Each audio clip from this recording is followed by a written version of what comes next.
Bienvenidos a un programa más de Praxis TV, un espacio en coproducción con la Escuela de Filosofía de la Universidad Nacional y el Canal 15 de la Universidad de Costa Rica.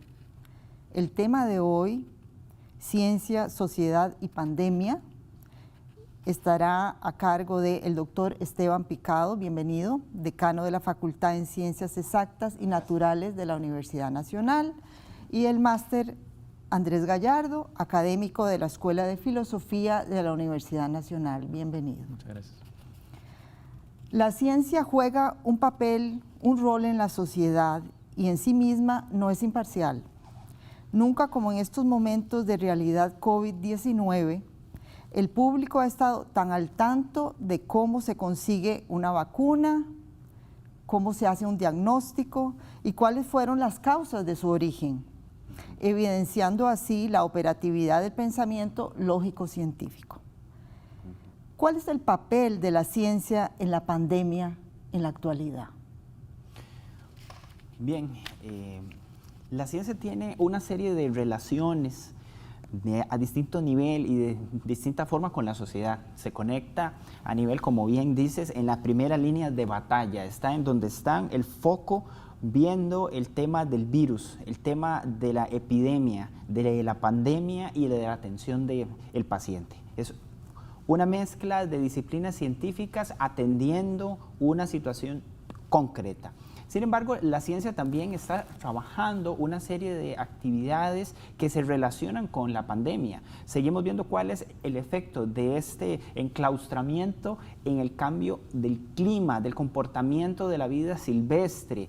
Mantenemos un ojo puesto sobre algunos fenómenos que tampoco controlamos, como un volcán, un temblor, sobre un tsunami. Y por supuesto se mantiene una conexión con la producción en otras áreas y en otras enfermedades que no desaparecen porque haya una pandemia ahora mismo. Y como lo señalas muy bien, la ciencia está en un nivel esencial, básico, que se conecta con la cultura, con la formación y el pensamiento occidental que hay. La gente piensa de una manera científica esperando que haya una explicación para entender una causa y un efecto. Pero la pandemia viene a ser algo que va más allá. La pandemia nos habla del azar, nos habla de algo que no se controla, de algo que está más allá, de algo que ni siquiera podemos hacer una predicción correcta de qué va a suceder en una semana o en un mes. Entonces son muchos niveles donde se conecta la ciencia con la sociedad en el contexto de una pandemia. Sí. Sí, yo quisiera señalar, añadir a lo que dice Esteban, que bueno, que ciertamente hay un pensamiento, digámoslo así, científico en el marco de esta pandemia, que es el pensamiento causa-efecto, digamos, que es una mentalidad, una disposición científica a abordar un problema. ¿Cuál ha sido la causa, digamos, de esta pandemia? Y bueno, todos sabemos que se trata de un virus, ¿verdad? Y estas relaciones de este pensamiento en términos causales, de alguna manera es una herencia de la científica occidental, ¿verdad? En este caso, relativo a ciertos patógenos que causan una enfermedad. Eso es muy importante. Todos estamos, digámoslo así, pensando en términos de causa y efecto, estamos en el marco de explicaciones más o menos de tipo científico. Eso para mí es básico y es muy importante porque muestra un poco cómo ha calado el pensamiento científico en nuestras sociedades, ¿no? Por una parte. Y a un nivel más cotidiano y quizá no tan consciente, ¿verdad? No tan explícito, por una parte. Pero por otra parte también la ciencia juega un papel en términos, y ha jugado y lo sigue haciendo hasta el día de hoy, en términos de digámoslo así, un diagnóstico de cuál ha sido este problema y también de un instrumento a través de los conocimientos que produce de cómo combatir el virus. Entonces, la ciencia en este momento es quizá el conocimiento por excelencia que la sociedad y todos nosotros empleamos para combatir y afrontar esta situación de pandemia. las restricciones sanitarias, el distanciamiento social, todo eso, todas esas normativas y disposiciones provienen del dispositivo científico de investigación de epidemiólogos, etcétera, que están trabajando en esa línea. Entonces, es muy importante también reconocer el papel de la ciencia como una institución que orienta, que sirve de guía para decisiones en un ámbito amplio de la sociedad, y que bueno, que hoy en día está mucho más cercano y es mucho más manifiesto y patente su relación con el ámbito político, ¿no? Porque todo este asesoramiento científico, toda esta investigación científica y los lineamientos que persigue, pues están hoy en día de la mano de la política. Claro. En relación con este tema de la política y la ciencia, ¿se ha instrumentalizado la ciencia desde la política? La ciencia es un insumo, es una parte de una solución que se está construyendo. Entonces, hay ansiedad porque esperamos que haya una solución hoy, pero es algo que se está construyendo. Es una imagen que se está montando. Y sí hay un riesgo de que se utilice una ideología de fundamentalismo científico que justifique con ideas científicas o argumentos pseudocientíficos las decisiones que los políticos hacen. Pero el manejo de la pandemia va más allá del quehacer y responsabilidad propiamente de los científicos o de la ciencia misma. Claro, hay muchas voces que escucha la gente, pero esas voces son seleccionadas. ¿Cuál es la relación que ve usted entre la política y la ciencia? Sí, bueno, la ciencia no es un asunto de hoy, ni reciente, ni acotado al tema de la pandemia. La ciencia siempre se ha instrumentalizado, digámoslo así. Toda la historia del pensamiento científico, o al menos desde la ciencia moderna hasta nuestros días, siempre, digámoslo así, ha servido a algún fin, digamos, ha sido instrumento para alguna cosa. Y en el mundo de hoy esa no es la excepción. Entonces, quizá lo que tenemos de frente, los que nos estamos encontrando es una relación más explícita, ¿verdad?, entre el uso de los conocimientos científicos para determinados fines políticos. ¿Por qué? Porque todos los días encontramos en medios de comunicación a un experto, a organismos internacionales hablándonos sobre la pandemia.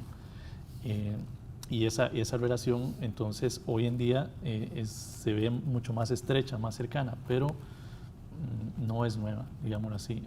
Ha existido a lo largo de la historia del pensamiento científico, de la producción científica como tal, y hoy se hace más explícita.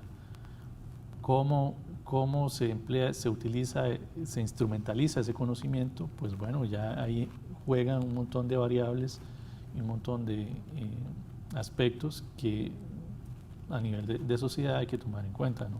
Entonces vemos, qué sé yo, un tipo de instrumentalización del discurso científico distinto en El Salvador, qué sé yo, ¿verdad? En Costa Rica, o en Estados Unidos, en Brasil, en Europa. Muchas veces el discurso científico también se emplea para perseguir algún otro fin, como el económico, o no solo el resguardo de la vida y la salud, ¿verdad? Entonces, depende mucho de quién, al final de cuentas, en la sociedad tenga el poder para tomar decisiones y usar los datos que están en la ciencia, que están arrojados por la ciencia, para tal o cual fin. Entonces, creo que eso depende mucho, ¿verdad?, del contexto social y político donde nos ubiquemos, ¿verdad? Claro. Claro, desde luego es un tema muy, muy importante, porque el tema de la ciencia está en todos los hogares todos los días ahora, desde un adolescente hasta una persona mayor está interesado en el tema científico, sí, ¿verdad? Pero bueno, de ese tema vamos a hablar en un ratito.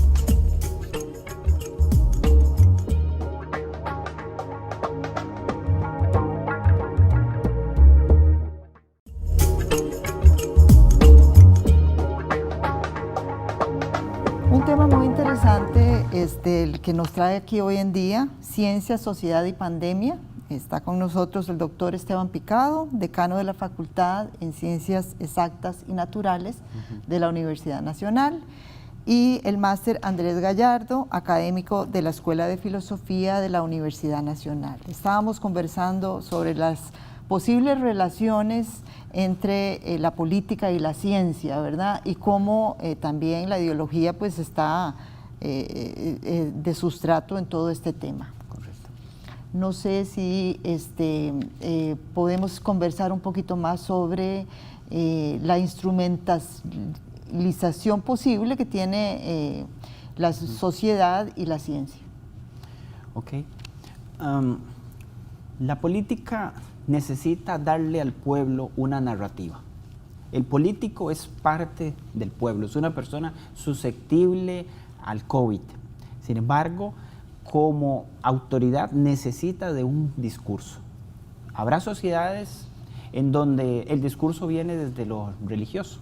Habrá sociedades en donde el discurso se espera que nazca y crezca de lo científico.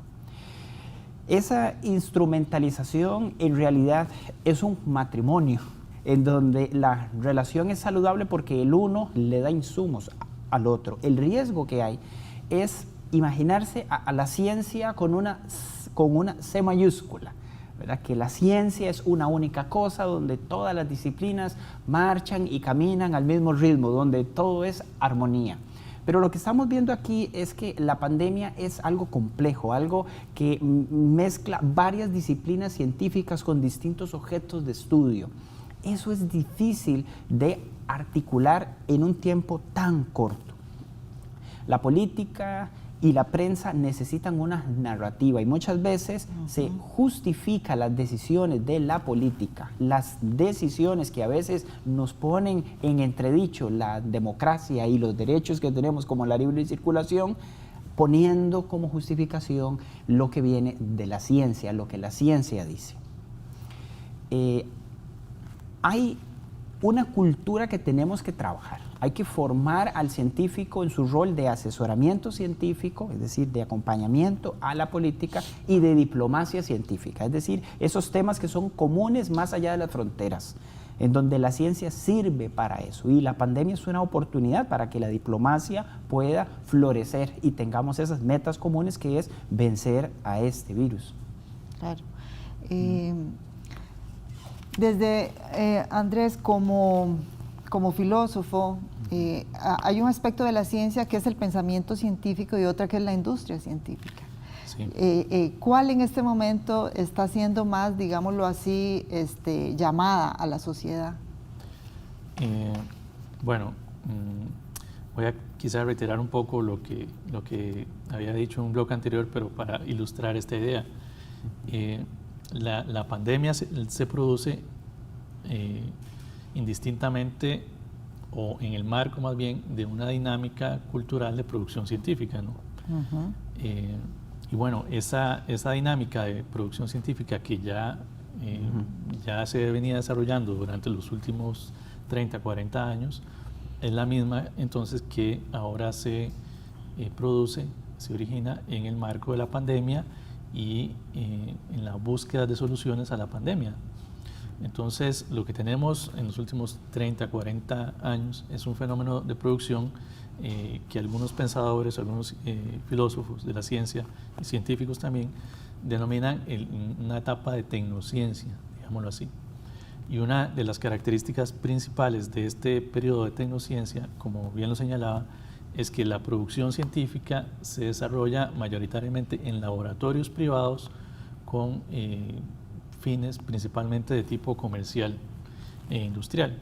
Esa es una de las características de otras que se pueden señalar de este fenómeno tecnocientífico.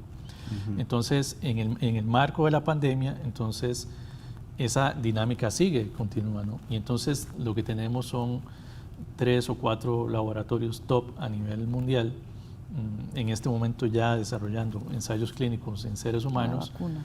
Exactamente, el desarrollo de una vacuna, pero con evidentemente una finalidad comercial y de tipo económico. Entonces, hace unas semanas veíamos una noticia de que un laboratorio español bueno, con capital español había desarrollado, ya estaban ensayos clínicos y que con seres humanos, y que esa parte del proceso en la producción de la vacuna había hecho que las acciones de la bolsa subieran no sé cuánto. Así es. Y había mucha gente invirtiendo en esta empresa porque se rumoraba, se esperaba que era la primera en que podía producir la vacuna, ¿no? Entonces, bueno, en esa producción científica, en esa dinámica científica de cómo atacar el virus, se reproduce toda esta dinámica tecnocientífica. Claro, es que- la parte comercial, digámoslo ya propiamente dicha, ¿verdad? Es- de un producto que se lanza a un mercado también. Ese es un ejemplo también de cómo un poco la producción, estamos hablando a nivel mundial, ¿verdad? Está supeditada a fines, en este caso, comerciales, pero podrían ser otros. Pueden ser objetivos militares o pueden ser de dominio político de un país sobre otro, pero hoy la ciencia, el modo en que se produce la ciencia, está enmarcado en esa dinámica, y creo que en el caso de la investigación sobre la vacuna no es distinto. No podría hacerlo de otra manera. Hay excepciones, ¿no? Claramente, la Universidad de Costa Rica, Claro. pero qué sé yo, que el Instituto Clodomiro Picado trabaja con el plasma convaleciente y otro tipo de cosas, pero lo que uno tiene que analizar y poner en perspectiva como filósofo es, bueno, la Universidad de Costa Rica como institución de investigación científica ¿cómo se enmarca eso en una sociedad? ¿Cómo está enmarcada esta institución en una sociedad costarricense como la nuestra? Sí. Y claramente no es una institución que no atiende a fines comerciales, claramente. ¿Me explico? Entonces hay que tomar en cuenta toda esta base a partir de la cual se produce la ciencia y con el objetivo por el cual se produce la ciencia. Hay excepciones a esta finalidad comercial, pero creo que son las menores. ¿Qué pasa con las instituciones públicas entonces, en este caso? La relación. Bueno, sí me gustaría continuar con esta idea porque si un país se queda sin agua y hay un país que tiene mucha agua y no se la quiere vender, no se la quiere regalar, es motivo de guerra. Lo hemos visto, es parte del comportamiento tribal de la humanidad. Si una empresa o un país descubre la vacuna y no la quiere vender o compartir, puede ser motivo de una guerra. O sea, la reflexión nuestra va a ir más allá de lo que es la incidencia en la mortalidad de los humanos. La pandemia viene a abrirnos los ojos y decirnos que somos seres muy frágiles. Eso se conecta con cuál es el rol que tienen las instituciones, porque van a seguir una agenda en función de los recursos que reciban. Una conexión interesantísima que hay es no solamente de la ciencia utilizada por la política, sino de la política censurando el quehacer científico. ¿Sí? Podemos encontrar cosas interesantísimas. Hoy un virólogo puede decir, qué fascinante esta entidad que descubrimos en diciembre del 2019, la cual no existía en el catálogo de seres del planeta Tierra. Muy interesante, muy interesante. Vamos a seguir, a hacer una pequeña pausa y seguimos porque me parece sumamente importante el tema.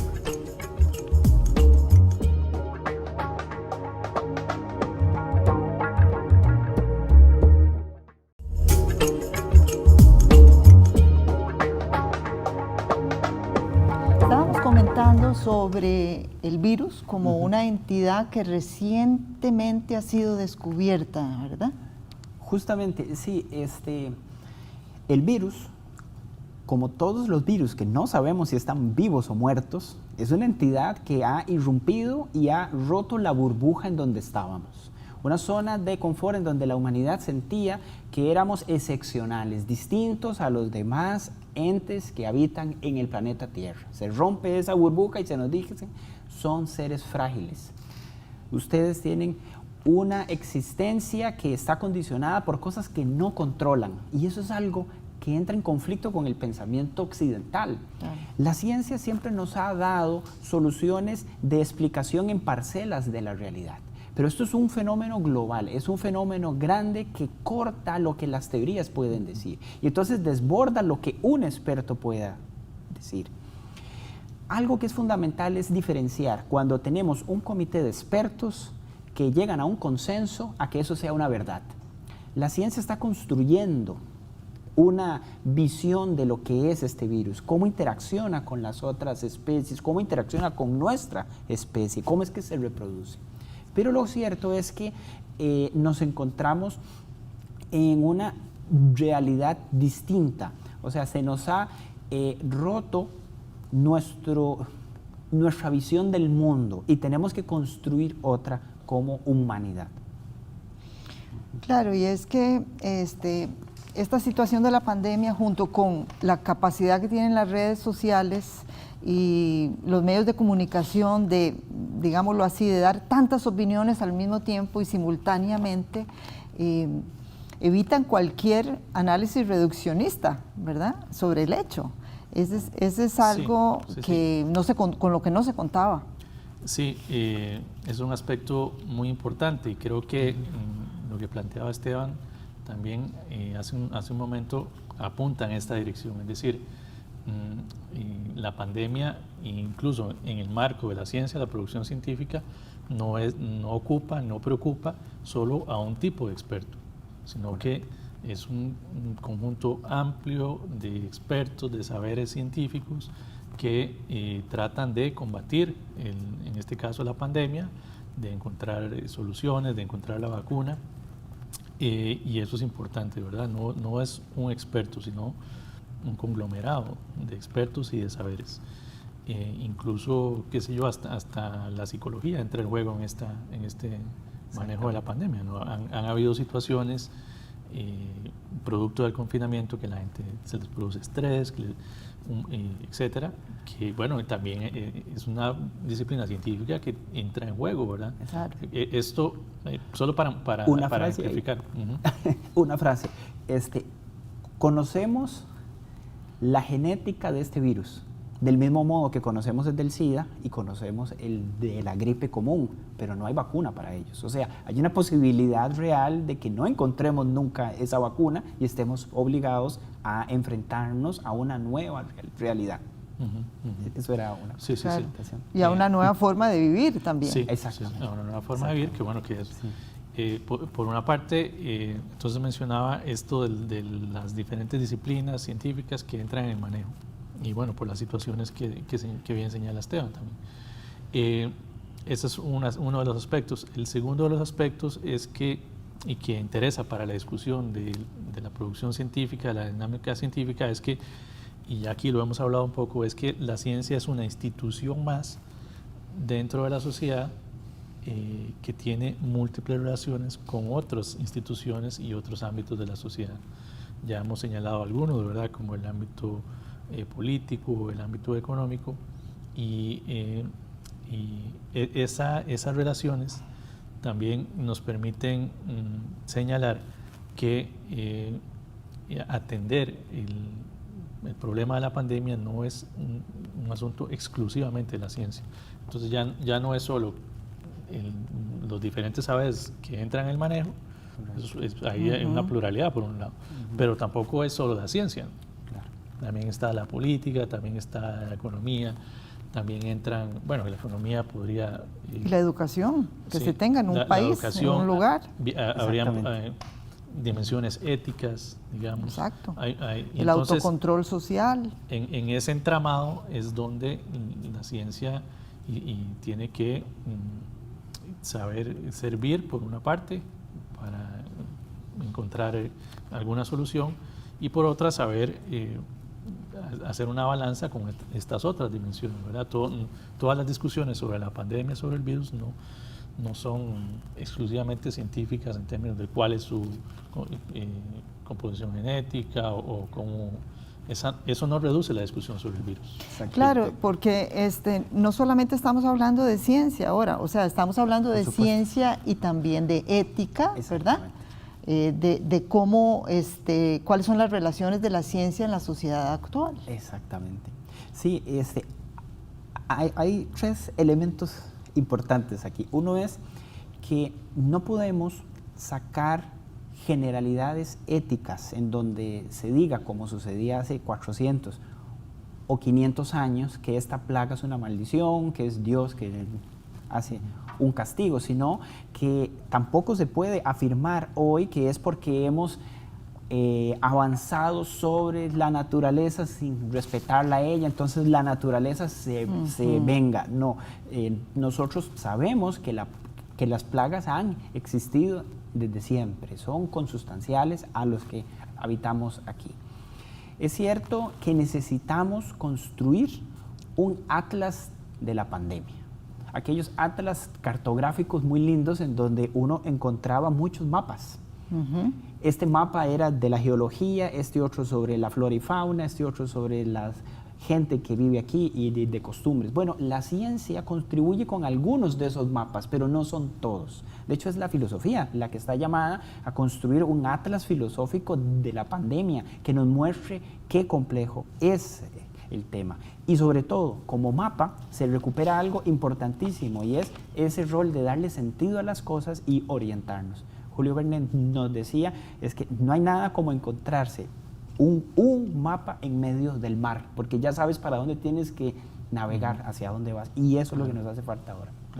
Claro, de hecho, ese mapa lo estamos construyendo todos en la actualidad, porque ahora sabemos que antes había pestes, antes no lo sabíamos, ¿verdad? Gracias a, digámoslo así, a esta pandemia. Lamentablemente se nos acaba el tiempo. Se nos acabó ya.